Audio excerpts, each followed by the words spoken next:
Hello, नमस्ते, खमा घणी। आप सभी राजस्थान माध्यमिक शिक्षा बोर्ड है जो कि अजमेर में स्थित है, उस सभी से वाकिफ़ है, क्योंकि हम राजस्थान माध्यमिक शिक्षा बोर्ड के बारे में तो हमेशा से ही पढ़ते आए हैं। ठीक है, तो आज पढ़ते हैं कि कैसे बना माध्यमिक शिक्षा बोर्ड, पहले कहाँ था, फिर कहाँ स्थानांतरित कर दिया गया, उसके बारे में पूरी जानकारी करते हैं।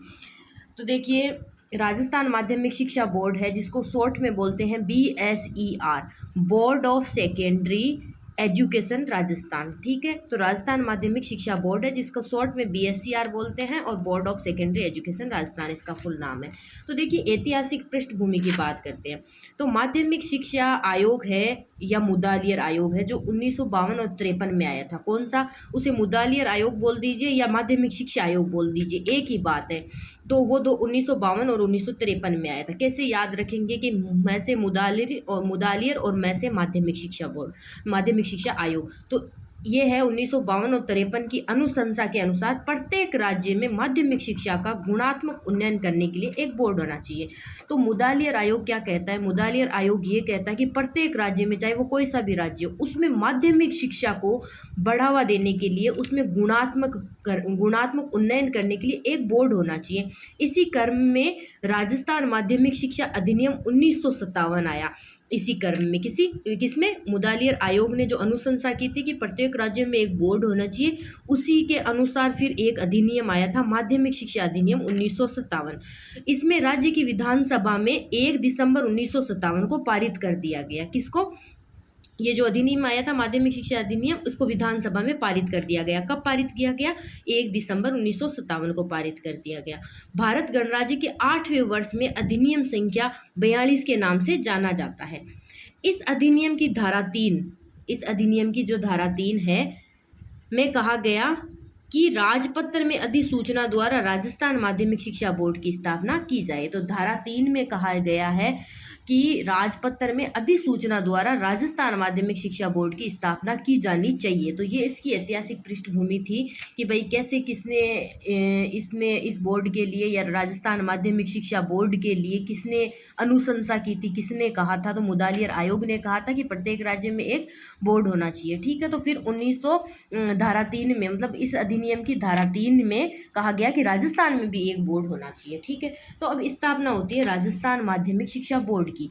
राजस्थान माध्यमिक शिक्षा विनियम 1957 की अनुपालना में 4 दिसंबर 1957 को जयपुर में राजस्थान माध्यमिक शिक्षा बोर्ड की स्थापना की गई। तो देखिए, मोस्ट इंपॉर्टेंट है कि 4 दिसंबर 1957 को स्थापना की गई। किसकी?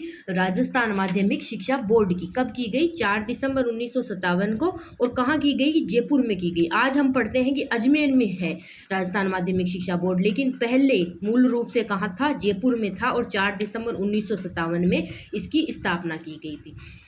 ठीक है, इसके बाद में एक समिति होती है, पी सत्यनारायण राव समिति। पी सत्यनारायण राव समिति की अनुशंसा, इन्होंने अनुशंसा की और 1 जनवरी 1961 को जयपुर से राजस्थान माध्यमिक शिक्षा बोर्ड को हटाकर अजमेर में स्थानांतरित कर दिया। और आज भी हम जानते हैं कि अजमेर में ही है। तो मूल रूप से जयपुर में थे, जिसकी स्थापना तो 4 दिसंबर 1957 को जयपुर में हो जाती है, माध्यमिक शिक्षा बोर्ड की स्थापना। लेकिन 1 जनवरी 1961 को इसको अजमेर में स्थानांतरित कर दिया जाता है। और वर्तमान में जो जहां राजस्थान माध्यमिक शिक्षा बोर्ड संचालित है, वो भवन है, वो 1973 में संचालित किया गया था। मतलब जो भवन है जिसमें आज राजस्थान माध्यमिक शिक्षा बोर्ड है, वो भवन 1973 में बना था। ठीक है, ये आपको 3 डेट इंपॉर्टेंट याद रखनी है। 4 दिसंबर 1957 को स्थापना हुई थी, 1 जनवरी 1961 में इसको अजमेर में स्थानांतरित कर दिया गया था। कहाँ से? जयपुर से। और फिर जो 1973 में भवन वाला है, तो भवन वाला इंपॉर्टेंट नहीं है, लेकिन 4 दिसंबर 1957 और 1 जनवरी 1961 आपको महत्वपूर्ण है। ठीक है, और ये जो राजस्थान माध्यमिक शिक्षा बोर्ड है, ये एक स्वायत्त शासित संस्था है। अब देखिए, राजस्थान माध्यमिक शिक्षा बोर्ड की संरचना की बात करते हैं कि इसमें कौन होते हैं, कितने सदस्य होते हैं, कितने अध्यक्ष होते हैं, वो सब बात करते हैं। किसमें? राजस्थान माध्यमिक शिक्षा बोर्ड में। और फिर आगे जानेंगे कि क्या इसके कार्य होते हैं। तो देखिए, इसमें एक अध्यक्ष होता है। किसमें? राजस्थान माध्यमिक शिक्षा बोर्ड में एक अध्यक्ष होता है, जिसका कार्यकाल 3 वर्ष होता है और वो मनोनीत होता है। ठीक है, उसका निर्वाचन नहीं होता, बल्कि वो मनोनीत होता है। फिर एक उपाध्यक्ष होता है, उसके सहित पदेन सदस्य होते हैं 7। एक अध्यक्ष, एक उपाध्यक्ष, उपाध्यक्ष के साथ में पदेन सदस्य होते हैं 7, ठीक है। निर्वाचित सदस्य होते हैं 7 जो कि निर्वाचित होते हैं। अध्यक्ष होता है वो तो मनोनीत होता है, लेकिन निर्वाचित सदस्य भी होते हैं। राज्य सरकार द्वारा मनोनीत होते हैं 17। कितने? अब देखिए यहाँ पे मनोनीत होते हैं निर्दिष्ट सदस्य, वो 17 होते हैं। अध्यक्ष भी मनोनीत होता है और राज्य सरकार द्वारा मनोनीत 17 होते हैं, ठीक है। उसके बाद देखिए विधानसभा अध्यक्ष द्वारा मनोनीत 2। देखिए विधानसभा अध्यक्ष द्वारा 2 मनोनीत होते हैं और प्रतिष्ठित सह आवरण सहयोजित शिक्षा शास्त्री सदस्य 2 होते हैं। पूरे 36 होते हैं। कौन कौन होते हैं? एक तो अध्यक्ष होता है जो कि मनोनीत होता है। उपाध्यक्ष सहित 7 पदेन सदस्य होते हैं। निर्वाचित सदस्य भी होते हैं जिनका निर्वाचन किया जाता है, वो 7 होते हैं। राज्य सरकार द्वारा फिर मनोनीत किया जाता है, वो 17 होते हैं। और विधानसभा का जो अध्यक्ष होता है, विधानसभा का अध्यक्ष, उसके द्वारा भी मनोनीत किए जाते हैं अपने मन से, जिनका निर्वाचन किया जाता है अपने व्यक्तिगत राय से, तो वो 2 होते हैं। और प्रतिष्ठित सह आवरण यानी शिक्षा शास्त्री, जिनको शिक्षा के विशेषज्ञ होते हैं, शिक्षा के जानकार होते हैं, वो भी 2 होते हैं। तो ये उसका पूरा ढांचा है, आप देख लीजिए। और पूरे 36 होते हैं, ठीक है। पूरे 36 सदस्य, अध्यक्ष, ये सब की संख्या 36 होती है। और उसमें आ जाए कि अध्यक्ष कितने होते हैं, तो 1 होता है। उपाध्यक्ष सहित पदेन सदस्य 7 होते हैं। निर्वाचित सदस्य 7 होते हैं। राज्य सरकार द्वारा मनोनीत 17 होते हैं। विधानसभा अध्यक्ष द्वारा मनोनीत 2 होते हैं। प्रतिष्ठित सह आवरण शिक्षा शास्त्री 2 होते हैं, ठीक है। आगे देखिए वर्तमान में BSER यानी कि राजस्थान माध्यमिक शिक्षा बोर्ड में 36 सदस्यों का प्रावधान है, परंतु 2018 में सरकार द्वारा 5 सदस्य बढ़ाए जाने की अनुशंसा की थी। 2018 में जब राज्यपाल थे कल्याण सिंह जी, तो उनके सरकार में 2018 में कहा था कि 36 की जगह 5 और बढ़ा दो, 5+ और कर दो, लेकिन बाद में ये आगे चला नहीं था, बस अनुशंसा ही की थी, ठीक है। ये श्योर नहीं हुआ था, ठीक है, 2018 में। तो ये एक नोट है, आप ध्यान रख लीजिए। अब राजस्थान माध्यमिक शिक्षा बोर्ड के अधिकारी, ठीक है, तो अधिकारियों के बारे में पढ़ते हैं। ऊपर से हमने ढांचा है ये तो पढ़ा है संरचना, तो अब इनके बारे में थोड़ा डीपली पढ़ लेते हैं। तो देखिए बोर्ड का अध्यक्ष, जिसको चेयरमैन कहा जाता है, अध्यक्ष राज्य सरकार द्वारा मनोनीत होता है, ठीक है। अध्यक्ष होता है वो राज्य सरकार द्वारा मनोनीत होता है, जो 3 व्यक्तियों की पैनल और एक समिति की सिफारिश के आधार पर मनोनीत होता है। तो जो अध्यक्ष होता है राजस्थान माध्यमिक शिक्षा बोर्ड का, वो पहली बात तो मनोनीत होता है। और वो मनोनीत कैसे होता है कि 3 लोगों की एक पैनल बनती है, वो सिफारिश करती है, उसके आधार पर मनोनीत होता है। अध्यक्ष बोर्ड प्रशासनिक प्रधान होता है, जिसका कार्यकाल 3 वर्ष होता है। तो प्रशासनिक यानी RS लेवल का होता है, प्रशासनिक प्रधान होता है, और उसका कार्यालय 3 वर्ष का होता है, किसका? अध्यक्ष का। अध्यक्ष की बोर्ड की समस्त समितियों की बैठकों में उपस्थित होने की, अध्यक्षता करने तथा बोलने का अधिकार होता है। अध्यक्ष का क्या काम होता है कि बोर्ड की जितनी भी समितियां हैं उन बैठकों में उपस्थित होने की अध्यक्षता करता है तथा बोलने का अधिकार होता है, ठीक है। अध्यक्ष का कर्तव्य है कि वे इस अधिनियम को निष्ठापूर्वक पालना करवाएं। अध्यक्ष किसी भी समय विहित रीति से बोर्ड का अधिवेशन बुला सकता है, ठीक है। तो अध्यक्ष को ये अधिकार है।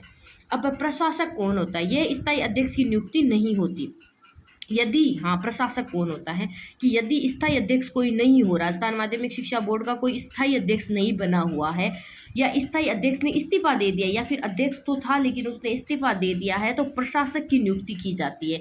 यानी पद खाली हो अगर अध्यक्ष का, तो फिर वहाँ पे प्रशासक की नियुक्ति की जाती है। वर्तमान में राज्य सरकार ने लक्ष्मी नारायण मंत्री को बोर्ड का स्वतंत्र रूप में प्रशासक एवं मेघना चौधरी को बोर्ड का सचिव बनाया था। तो ये अभी ये चीज़ है वो आप गूगल करके देख लीजिए, हो सकता है ये पुस्तक पुरानी हो थोड़ी, तो उसमें ये डाटा चेंज किया हो। लेकिन ये आपको ध्यान रखना है कि प्रशासक वो होता है अगर बोर्ड का अध्यक्ष, राजस्थान माध्यमिक शिक्षा बोर्ड का अध्यक्ष है, वो अगर या तो स्थायी रूप से नहीं हो या फिर उसने इस्तीफा दे दिया, तो फिर किसी को तो बोर्ड का चेयरमैन बनाया जाना चाहिए, तो फिर प्रशासक को नियुक्त कर देते हैं। तो वो आपातकाल में, इमरजेंसी में बन जाता है। जैसे राष्ट्रपति अगर नहीं हो तो उपराष्ट्रपति को फिर राष्ट्रपति बनाया जाता है, वैसे ही प्रशासक को अध्यक्ष के रूप में बनाया जाता है।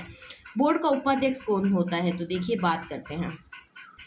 तो निदेशक होता है माध्यमिक शिक्षा राजस्थान का, वो बोर्ड का पदेन उपाध्यक्ष होता है, ठीक है। उपाध्यक्ष प्रशासनिक तथा शैक्षणिक समस्त मामलों में अध्यक्ष की सहायता करता है। तो ये उपाध्यक्ष होता है, वो अध्यक्ष जो ऊपर पढ़े थे हम, उनकी सहायता करता है एवं कर्तव्यों का निर्वहन कर ऐसी शक्तियों का प्रयोग करता है जो अध्यक्ष द्वारा उसे प्रत्यायोजित की जाती है। अध्यक्ष द्वारा जो शक्तियाँ दी जाती है, प्रत्यायोजित की जाती है, उसका निर्वहन करता है और अध्यक्ष की अनुपस्थिति में उसकी समस्त शक्तियों का प्रयोग करता है उपाध्यक्ष। ठीक है। अब बोर्ड सचिव होते हैं। सचिव है तो सचिव की नियुक्ति राज्य सरकार द्वारा की जाती है। तो सचिव होते हैं, उनकी जो नियुक्ति होती है वो राज्य सरकार द्वारा की जाती है। राजस्थान प्रशासनिक सेवा यानी आरएएस पद का पदाधिकारी के समक्ष होते हैं, यानी उसके बराबर होते हैं। कौन? बोर्ड के जो सचिव। बोर्ड के कौन से सचिव? राजस्थान माध्यमिक शिक्षा बोर्ड के सचिव होते हैं, वो आरएएस लेवल के होते हैं। सचिव बोर्ड का मुख्य कार्यपालक अधिकारी होता है। बोर्ड के अधिवेशनों का एजेंडा बनाता है। तो मोस्ट इंपॉर्टेंट है कि अधिवेशन होती है, समय समय पे कोई भी बोर्ड होते हैं उसमें अधिवेशन तो होते ही रहते हैं, तो उसका एजेंडा कौन बनाता है? तो अध्यक्ष बनाता है या उपाध्यक्ष बनाता है या बोर्ड सचिव बनाता है। तो मोस्ट इंपॉर्टेंट है कि ये सचिव है, जो माध्यमिक शिक्षा बोर्ड का सचिव है, वो अधिवेशनों का एजेंडा बनाता है। ठीक है। सचिव को बोर्ड के किसी भी अधिवेशन में उपस्थित होने व बोलने का हक होगा, किंतु उसे मत देने का हक नहीं है। तो मोस्ट इंपॉर्टेंट है कि वो बोल सकता है। कौन? सचिव है, वो अधिवेशनों में उपस्थित हो सकता है, बोल सकता है, लेकिन वोट नहीं दे सकता, लेकिन मत नहीं दे सकता। सचिव के इसके लिए उत्तरदायित्व होगा कि बोर्ड की समस्त धन उस परियोजना के लिए व्यय किया जाए।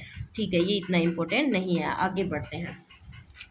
देखिए, अब राजस्थान माध्यमिक शिक्षा बोर्ड की प्रमुख समितियां कौन कौन सी होती है? जो मीटिंग्स होती है, मतलब समितियां होती है, अलग अलग समितियां। मीटिंग अलग बात है और समिति अलग बात है। तो समितियां कौन कौन सी होती है, कौन सी समिति में क्या काम किया जाता है, तो ये पढ़ते हैं। तो प्रत्येक समिति के सदस्यों का कार्यकाल 3 वर्ष होता है। तो जो जितनी भी समितियाँ हैं, ये पूरी समितियाँ हैं, अलग अलग समितियाँ हैं, तो इनका कार्यकाल पहली बात तो याद रखना है कि 3 वर्ष का होता है। ठीक है। अब देखिए,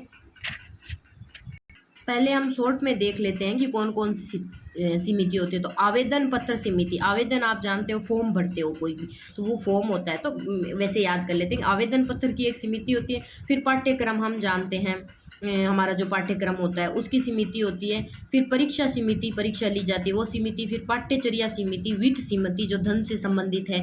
मान्यता समिति यानी किसी को मान्यता प्राप्त करवाना हो विद्यालय, उससे संबंधित है। मूल्यांकन यानी आंकलन करना, मूल्यांकन करना, वो है। परीक्षा फल समिति, ये अलग अलग समितियां हैं। आवेदन पत्र समिति, पाठ्यक्रम समिति, परीक्षा समिति, पाठ्यचर्या समिति, वित्त समिति, मान्यता समिति, मूल्यांकन समिति।